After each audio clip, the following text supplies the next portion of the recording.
Bismillahirrahmanirrahim. Assalamu alaikum. So in today's video we are going to solve exercise 4.4 and 4.5. Let's have a look over here. Question number 1 में हमने क्या करना है, हमें different algebraic expressions given and we have to add them. Okay. तो question number 2 में again different algebraic expressions given है and we have to subtract them. Question number 3 में हमने क्या करना है, find the value of p plus q plus r. हमने p का एक्सप्रेशन भी गिवन है, q का एक्सप्रेशन भी गिवन है एंड r का एक्सप्रेशन भी गिवन है. इन सबको हमने ऐड करके एक आंसर लेना है. ठीक है. इसी तरह find the value of this 3x minus 4y minus 2z. इस तरह से हमने इनको सबको मल्टीप्लाई करके, मतलब x का जो एक्सप्रेशन गिवन है उसको 3 से मल्टीप्लाई करना है, y के एक्सप्रेशन को 4 से, z के एक्सप्रेशन को 2 से, एंड देन इस तरह से इसको सिंप्लीफाई करना है. Now let's have a solution over here. So here I am going to solve two parts of question number 1, part number 1 and part number 3. part number 1 में हमारे पास क्या, आप सब देख सकते हैं, हमें 3 एक्सप्रेशन गिवन है. यहाँ से लेकर यहाँ तक एक एक्सप्रेशन है, देन कॉमा, तो यहाँ से लेकर यहाँ तक दूसरा एक्सप्रेशन है and third expression is this. हमने इन तीनों को क्या करना है, हमने ऐड करना है. जब ऐड करना है तो मैं क्या करूँगी, मैं वर्टिकल मेथड अप्लाई करूँगी. That will be more easy for me. तो सबसे पहले हाईएस्ट डिग्री की जितनी पावर्स होंगी हर एक इसमें, तो हमने वो लिखनी है. आप देखें इस पूरी में हाईएस्ट डिग्री पावर जो है वो हमारे पास a स्क्वायर है और 3c स्क्वायर है. तो आप a स्क्वायर को पहले लिख दें और उसके बाद 3c स्क्वायर को यहाँ लिख दें या यहाँ लिख दें, बात एक ही होगी. सही है. मैंने एंड में लिख दिया. मैंने क्यों लिखा एंड में, इसका रीज़न थोड़ी देर में बताती हूँ. उसके बाद फिर सेकंड टर्म a स्क्वायर है, पहली टर्म a स्क्वायर थी, उसके बाद a की पावर 2, मतलब ना अब a की पावर 1 देखूंगी तो a की पावर 1 यहाँ पर है और यहाँ पे a की पावर क्या 0 है, क्योंकि a तो यहाँ है नहीं. तो यहाँ पे a की पावर 2 आ गई, तो मैंने यहाँ सॉरी a की पावर 1 आ गई, तो मैंने यहाँ पे क्या कर दिया माइनस ab. सही है. अब ये 2 1, अब a की पावर 0. सही है. तो यहाँ पे भी a की पावर 0 है, तो 2bc मैंने लिख दिया. Then last term is 3c square. Now same here 2bc plus b square minus bc 3bc 4c square. मैंने पहले b स्क्वायर को लिख दिया. सही है. मैंने अभी साइन नहीं चेंज की, बस मैं इंटरचेंजिंग कर रही हूँ, पोजीशंस इंटरचेंज कर रही हूँ. b स्क्वायर आ गया एंड देन मेरे पास मतलब यहाँ पे b की पावर 2 है, यहाँ पे b की पावर 1 है, यहाँ पे भी b की पावर 1 है. तो दोनों में से किसी को भी पहले लिख दूँ. इसको पहले इसलिए लिख रही हूँ क्यों, क्योंकि यहाँ पे a b ऊपर लिखा हुआ है, तो वो a b के नीचे आ जाएगा. सही है. इसी तरह b c के नीचे आ गया और c स्क्वायर वाली टर्म भी उसके नीचे. And same for the last algebraic expression which is a square. यहाँ पे लिख दिया मैंने. c स्क्वायर को एंड में लिख दूंगी, bc को मैं bc के नीचे एंड देन ab को ab के नीचे. We have to add them. तो ऐड में आप याद रखिए कि कभी भी साइन चेंज नहीं होते. ठीक है. जैसे टर्म होती है वैसे ही ऐड हो जाती है. तो यहाँ पे मेरे पास एक a स्क्वायर है, दूसरी टर्म क्या है माइनस a स्क्वायर. ये दोनों एक दूसरे से कैंसिल आउट हो जाएंगे. मेरे पास सिर्फ क्या बचेगा p स्क्वायर. इसी तरह यहाँ पे देखिए माइनस ab प्लस ab दोनों कैंसिल हो जाएंगे. क्या बचेगा 2ab. यहाँ पे देखिए plus 2bc minus 3bc and minus 4bc. जब आप इसको सिंप्लीफाई करेंगे मतलब 2 माइनस 3 माइनस 4, 2 माइनस 3 माइनस 4 आपने किया तो आपके पास क्या आ गया -5. All of you can see over है -5. ठीक है. तो मैंने यहाँ क्या लिख दिया -5bc. यहाँ पे आप देखें ये अगैन 0 हो जाएगा.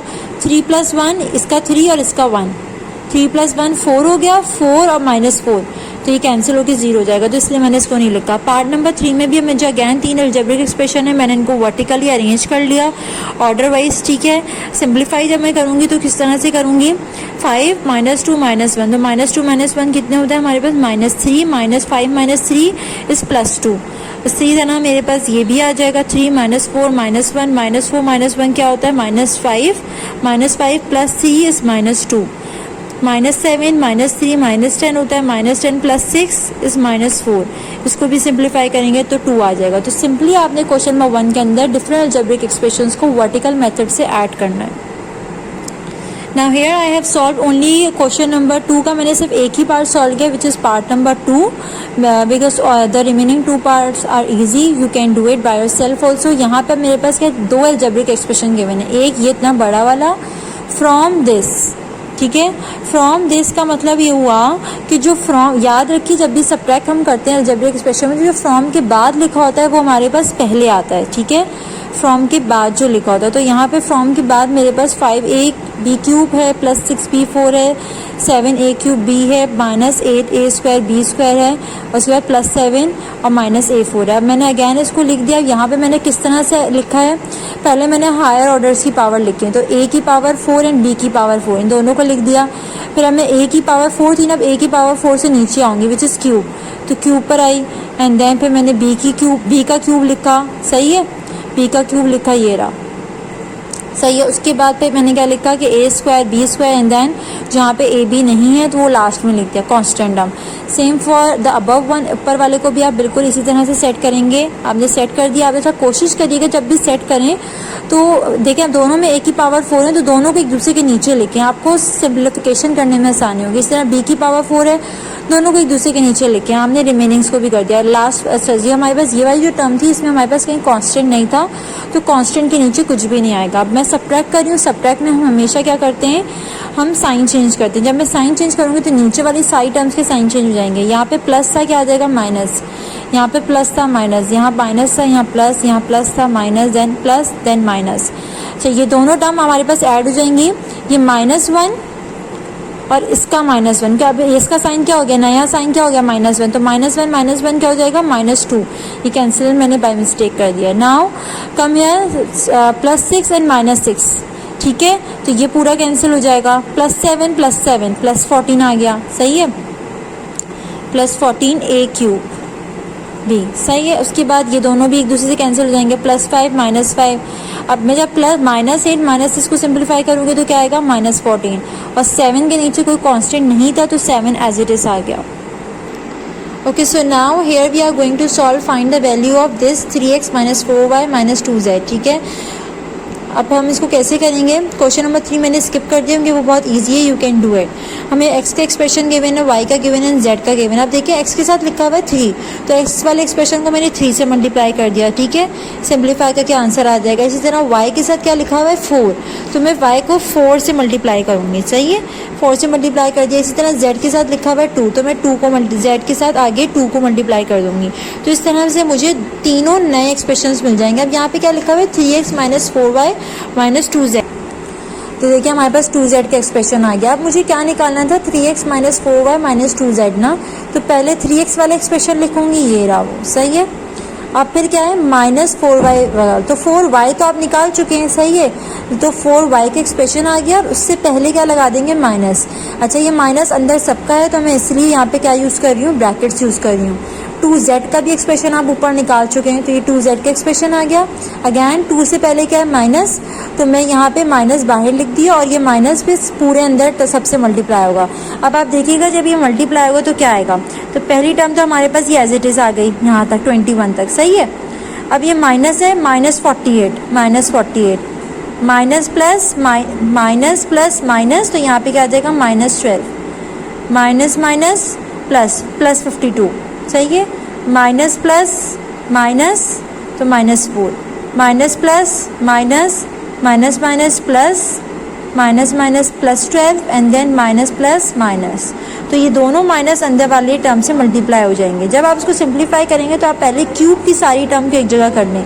तो क्यूब की मेरे पास यहाँ 2 टर्म गिवन है, एक ये रही और एक ये रही, इन दोनों को एक जगह कर दिया। स्क्वायर की यहाँ 2 टर्म है, एक ये रही और एक और ये रही, 3 टर्म्स हैं, इन तीनों को मैंने एक साथ लिख दिया, सही है। इस तरह एक और 10x² भी गिवन है यहाँ पे।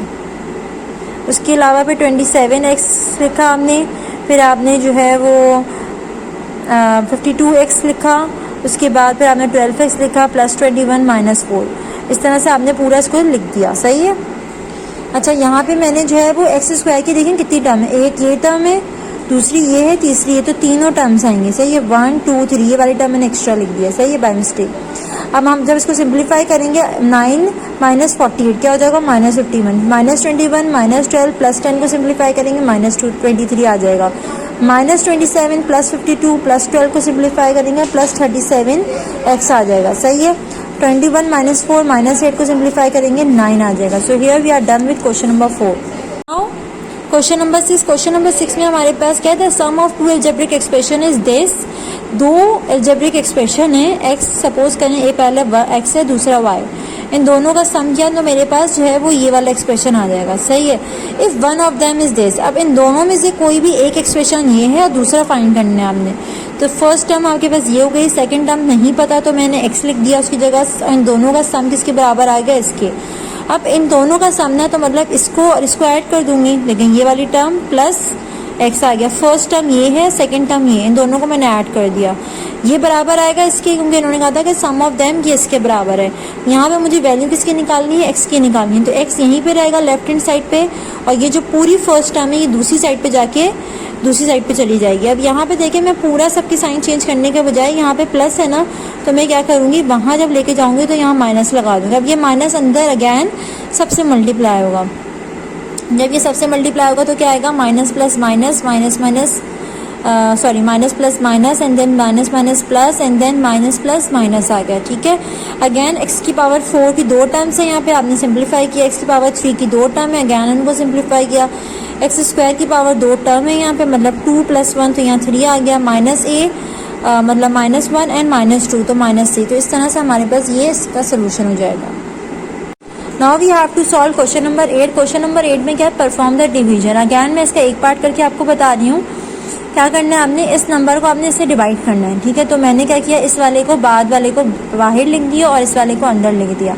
अब मैं क्या करूँगी, मुझे डिवाइड करना है, तो मैं पहले इसकी फर्स्ट टर्म देखूंगी और इसकी फर्स्ट टर्म देखूंगी, ठीक है। तो इसकी फर्स्ट टर्म क्या है, 5x², वो मैं यहाँ लिख दूंगी, देखें 5x²। और इसकी फर्स्ट टर्म क्या है, इसकी फर्स्ट टर्म को हमेशा मैं इसकी फर्स्ट टर्म से डिवाइड करूँगी। जब डिवाइड किया तो यहाँ पे डिवाइड करने पे मेरे के पास क्या आया, 5x। तो अब मतलब मैं इस पूरी टर्म, जो आंसर आएगा ना डिवाइड करने से, उसको मैं जो बाहर लिखा हुआ है उस पूरे नंबर से मल्टीप्लाई करूँगी। तो मतलब मैं x - 3y को 5x से मल्टीप्लाई करूँगी, and all of you can see over here x - 3y को मैंने 5x से मल्टीप्लाई किया। तो जब 5x इससे मल्टीप्लाई होगा, यहाँ पे क्या 1, 5 1 = 5 और x s² हो जाएगा, -5 3 = 15 और xy आ जाएगा, सही है। तो मेरे पास ये यहाँ पे क्या आ गया, 5x² + -15xy, तो मैंने इसको यहाँ पे लिख दिया। अब मुझे माइनस करना है तो मैंने साइन चेंज किया और ये वाली टर्म कैंसिल हो गया। -16 + 15 क्या होता है, -xy, -xy आ गया। और दूसरी टर्म को नीचे उतारूंगी। अब अगैन इसकी फर्स्ट टर्म और इसकी फर्स्ट टर्म को डिवाइड करूंगी, सही है। तो मतलब -xy को मैं x से डिवाइड करूंगी, -xy को मैंने x से डिवाइड किया, सही है। तो x से कैंसिल हो गया और यहाँ पे क्या आ गया, -y। इस -y को मैं x - 3y जो लिखा हुआ है इस पूरे से मल्टीप्लाई करूंगी। तो x - 3y से जब -y को मल्टीप्लाई करूंगी तो यहाँ पे तो 1 है, तो minus minus -xy, minus minus plus, and 2y है तो 3y² हो जाएगा, मतलब y के ऊपर स्क्वायर आ जाएगा। यही पूरी टर्म मैं यहाँ पे कॉपी डाउन कर दूंगी, सही है। दोनों का साइन चेंज है, मुझे कैंसिल आउट करना है, मैं सब्ट्रैक्शन करूंगी, साइन चेंज करूंगी और मेरे पास ये कैंसिल हो जाएगा। पहली दफ़ा मेरे पास डिवाइड करने पे क्या आया था, 5x, तो वो मैंने यहाँ लिखा। Now our question number 9 is what should be subtracted from this number so that it becomes exactly divisible by x - 2। इसका मतलब ये क्वेश्चन में ये कह रहे हैं, मैं इस नंबर से क्या नंबर सब्ट्रैक्ट करूं कि x - 2 को जब मैं इससे डिवाइड करूं तो वो एक परफेक्ट स्क्वायर बन जाए। ये अभी मतलब इसका मतलब है कि ये नंबर अभी एक परफेक्ट स्क्वायर नहीं है। परफेक्ट स्क्वायर नहीं है, इसका मतलब क्या होगा कि हमारे पास रिमाइंडर आएगा। अगर परफेक्ट स्क्वायर होता तो रिमाइंडर नहीं आता, सही है। Now start division. x - 2 को मैं इस नंबर से डिवाइड करूंगी, अगेन इसका फर्स्ट नंबर लूंगी और इसका फर्स्ट नंबर, इसकी फर्स्ट टर्म, इसकी फर्स्ट टर्म। इसकी फर्स्ट टर्म क्या है, 2x4 को डिवाइड कर दूंगी x से। देखें 2x4 को डिवाइड किया x से तो क्या बचा, 2x3। 2x3 से को आप इस पूरे से मल्टीप्लाई करेंगे। यहाँ देखिए मैंने मल्टीप्लाई करके बताया, तो क्या आ जाएगा 2x4 - 4x3, तो उसको मैंने यहाँ पे लिख दिया, साइन चेंज किया, पहली टर्म को कैंसिल आउट किया। 3 + 4 क्या आ जाएगा, 7, 7x3। थर्ड टर्म को मैंने नीचे उतारा। थर्ड टर्म को जब नीचे उतारूंगी, अगैन इसकी फर्स्ट टर्म और इसकी फर्स्ट टर्म को सिंप्लीफाई करूंगी। जब सिंप्लीफाई किया तो 7x² आ गया, 7x² को मैंने ऊपर लिख दिया और यही 7x² इस पूरे टर्म से मल्टीप्लाई होगा। जब मल्टीप्लाई होगा तो 7x³ - 14x² आ जाएगा, जो कि मैंने यहाँ पे लिख भी दिया है, सही है। उसके बाद जब मैं इसको सिंप्लीफाई करूंगी तो मेरे पास 13x² आ जाएगा। अब अगैन लास्ट टर्म को नीचे उतारूंगी, विच इज़ -1। अब इसकी फर्स्ट टर्म को मैं इसकी फर्स्ट टर्म से डिवाइड करूंगी, तो 13x² को x से डिवाइड करूंगी तो क्या आ जाएगा, 13x। 13x को मैं x माइनस 2 से मल्टीप्लाई करूँगी, 13x स्क्वायर माइनस 26x आ जाएगा। ये देखें 13x स्क्वायर। अब देखिए यहाँ पे x नहीं था ना, तो मैंने इसको एक साइड पे करके लिख दिया माइनस 26x। अगर अभी इस -1 के साथ x होता तो मैं इस माइनस 26 को इसके नीचे लिखती, सही है, लेकिन नहीं है तो इसीलिए मैंने अलग लिखा है। ये सिंप्लीफाई होगा तो ये कैंसिल आउट हो जाएगा, या प्लस 26x पहले आ जाएगा, -1 बाद में आ जाएगा। अगैन कि प्लस वाली टर्म को हम कोशिश करते हैं पहले लिखते हैं, सही है। तो 26x को मैंने अब x से डिवाइड करूंगी तो मेरे पास क्या आ जाएगा, सिंपल 26 को मैं अब x माइनस 2 से जब मल्टीप्लाई करूंगी तो क्या आ जाएगा 26x माइनस 52, सही है। तो इस तरह से सिंप्लीफाई यहाँ पर हो जाएगा और यहाँ पे ये तो कैंसिल हो जाएगा, और -1 प्लस 52 कितना होता है 51। तो इसका मतलब ये हुआ कि 51 एक वो ऐसी टर्म है जिसको मैं इस टर्म से सब्ट्रैक्ट करूँगी तो मेरा x माइनस 2 जब ये रिमाइंडर बच रहा है तो वो रिमाइंडर नहीं बचेगा। लेकिन हमने सिर्फ वो टर्म बतानी थी, आगे मज़ीद करके नहीं बताना था, तो बस हमने ये फाइंड आउट करना था, तो वो हमने निकाल लिया। नाउ और next question is the product of two expression is this. मतलब प्रोडक्ट का मतलब क्या है, मल्टीप्लिकेशन। दो टर्म है जिनको मल्टीप्लाई कर रही हूँ तो ये वाली टर्म आती है जो गिवन है हमें, सही। ये पूरा अलजेब्रिक एक्सप्रेशन आता है। If one expression is this find the other. अगर इन दोनों में से कोई भी एक एक्सप्रेशन ये है जो गिवन है आपको, तो दूसरा आपने निकालना है। तो इसका मतलब फॉर एग्जांपल आपने y निकालना है, x आपको पता है, तो आप क्या करेंगे, x को उसके नीचे ले जाएंगे। तो यहाँ पे ऑलरेडी एक्सप्रेशन एक लिखा हुआ था, आप x का एक्सप्रेशन नीचे ले गए, तो ये दोनों डिवाइड हुए। तो इसका मतलब अगैन में ऊपर वाला अंदर आ जाएगा और नीचे वाला बाहर आ जाएगा, ठीक है। तो यहाँ पे मैंने इस तरह से कर दिया। अब जब अगैन उसी तरह से डिवीजन होगी, इसकी फर्स्ट टर्म से डिवाइड होगी। जब इसकी फर्स्ट टर्म से डिवाइड होगी तो क्या आएगा 4x स्क्वायर को जब आप पूरी टर्म से मल्टीप्लाई करेंगे तो आपके पास ये वाली टर्म आ जाएगी, सही है।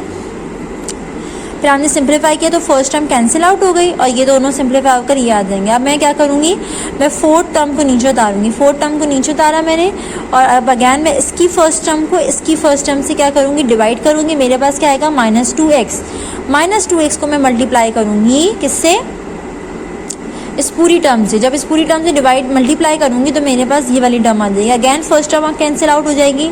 फिर मैं कांस्टेंट को नीचे उतारूंगी। अब अगैन मैं इसकी फर्स्ट टर्म को इसकी फर्स्ट टर्म से डिवाइड करूंगी। मेरे पास क्या आ जाएगा +1, क्योंकि 3x स्क्वायर से जब डिवाइड होगा तो हमारे पास सिर्फ 1 आएगा। तो इस 1 को मैं जब इस पूरी टर्म से मल्टीप्लाई करूंगी तो एज इट इज़ ये कॉपी डाउन हो जाएगी। देखें as it is copy down हो गई, बस साइन चेंज किया आपने और सबको कैंसिल आउट कर दिया। इसका मतलब मेरे पास जो मल्टीप्लिकेशन की दूसरी टर्म थी वो क्या थी, ये x की वैल्यू आपको क्या गिवन थी, ये जो आपको एक एक्सप्रेशन गिवन था। y की वैल्यू आपने निकाल ली और इन दोनों को मल्टीप्लाई करने, मतलब इन दो को मल्टीप्लाई करने से आपको ये अंदर वाली टर्म मिल जाएगी। आप वेरीफाई करके भी देख सकते हैं।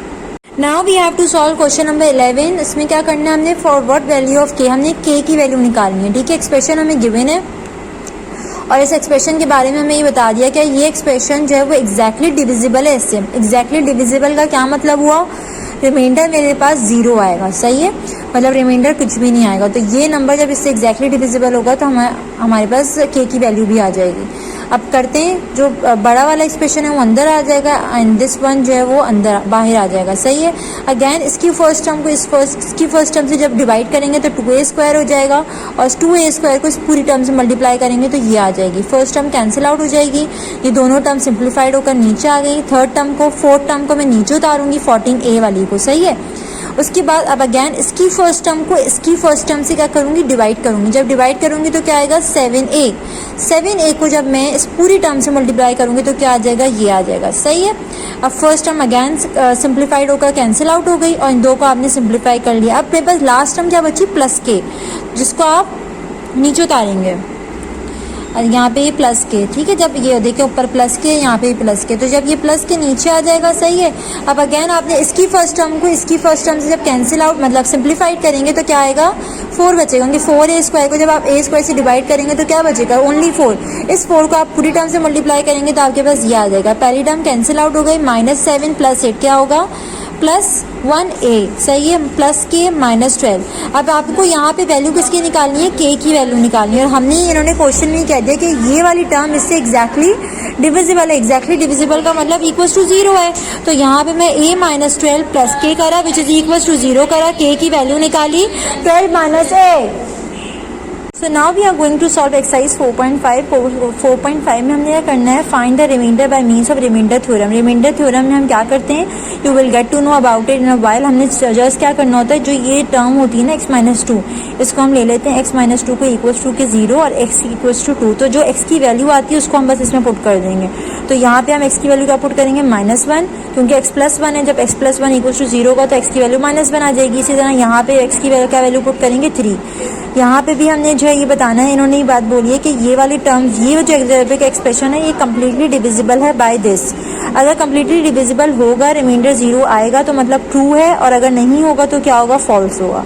तो इसके दो पार्ट में आपको करके बताऊंगी। शो डैट में भी अगेन वही सेम चीज़ है कि ये रूट है, इसका रूट इसका है, तो मतलब जब कोई नंबर किसी अलजेब्रिक एक्सप्रेशन का रूट होता है तो इसका मतलब होता है कि वहाँ पे 0 लाजमी आना चाहिए। ठीक है, now start solving this question. All of you can see over है एक्सरसाइज 4.5। क्वेश्चन नंबर 1 क्या है कि ये नंबर इससे डिवाइडेड बाय दिस है। ठीक है, तो इसका मतलब x+1 को मैं क्या लूंगी, इक्वल्स टू 0 लूंगी, और x की वैल्यू क्या आ जाएगी, -1। तो जहाँ जहाँ x है वहाँ क्या पुट कर दूंगी, -1। तो पॉलिनोमियल को मैंने बराबर ले लिया x³ - x+1, और x जहाँ जहाँ मैंने वहाँ -1 पुट किया, तो p ऑफ -1 क्या आ गया, -3। तो इसका रिमाइंडर क्या आ गया, हमने रिमाइंडर ही निकालना था। फाइंड द रिमाइंडर, रिमाइंडर निकालना था रिमाइंडर थ्योरम से, यही रिमाइंडर थ्योरम होता है। This is the remainder. Okay, question number 2 में मुझे बताना था कि वो इसका फैक्टर है या नहीं। अगर फैक्टर होगा तो रिमाइंडर 0 आएगा, और उस पर मैं क्या कहूँगी कि 2 है। और अगर रिमाइंडर 0 नहीं होगा तो इसका मतलब रिमाइंडर 0 नहीं आ रहा, तो इसका मतलब वो क्या होगा, फॉल्स होगा। तो मेरे पास अब ये टर्म आ गई। अब मैं इसको क्या करूँगी, इससे डिवाइड करूँगी। जब मैं मतलब पुट करूँगी वैल्यू x-3 इक्वल्स टू 0, तो मैं x की वैल्यू क्या आ गई 3। तो जहाँ जहाँ x है वहाँ क्या लिख दूंगी 3। तो 3 का क्यूब, देखिए x की जगह 3 का क्यूब, 3 का स्क्वायर, यहाँ पे भी 3 आ जाएगा। सिंप्लीफाई करेंगे तो 0 आ रहा है, 0 आ रहा है, इसका मतलब रिमाइंडर 0 है। और इन्होंने जो ये बात बोली थी कि ये इसका फैक्टर है, this is a true statement. Okay, now part number 4 में क्या करना है, x+2 is a factor of this. अब again x+2 is a factor of this का मतलब कि जब मैं x+2 की वैल्यू यहाँ पे पुट करूँ तो मेरे पास क्या आना चाहिए, 0 आना चाहिए। सही है, तो x+2 का मतलब ये हुआ कि x+2 इक्वल्स टू 0 हो गया। तो x की वैल्यू क्या आ गई, -2। सही है, x की वैल्यू -2। तो जहाँ जहाँ x है वहाँ क्या लिखूंगी, -2। तो यहाँ पे सिर्फ एक ही जगह x है, तो यहाँ -2 का क्यूब -8। तो -2 का क्यूब के पावर ऑर्डर है, तो अंदर माइनस साइन है, तो बाहर माइनस लाजमी आएगा। तो -8 -2 तो मतलब -16 आना। इसका मतलब ये नॉट इक्वल्स टू 0 आ रहा है। नॉट इक्वल्स टू 0 का मतलब रिमाइंडर 0 नहीं है। जब रिमाइंडर 0 नहीं है तो इसका मतलब ये इसका एक परफेक्ट स्क्वायर नहीं है और इसका फैक्टर नहीं है। तो ये स्टेटमेंट इनकी फॉल्स हो गई। So the statement is false. Now the last question, question number 3 का मैं सिर्फ एक ही पार्ट आपको करके बताऊंगी, पार्ट नंबर 2।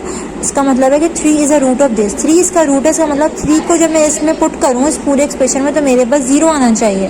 तो करके देखते हैं हम। जहाँ जहाँ x है वहाँ क्या पुट करेंगे, 3।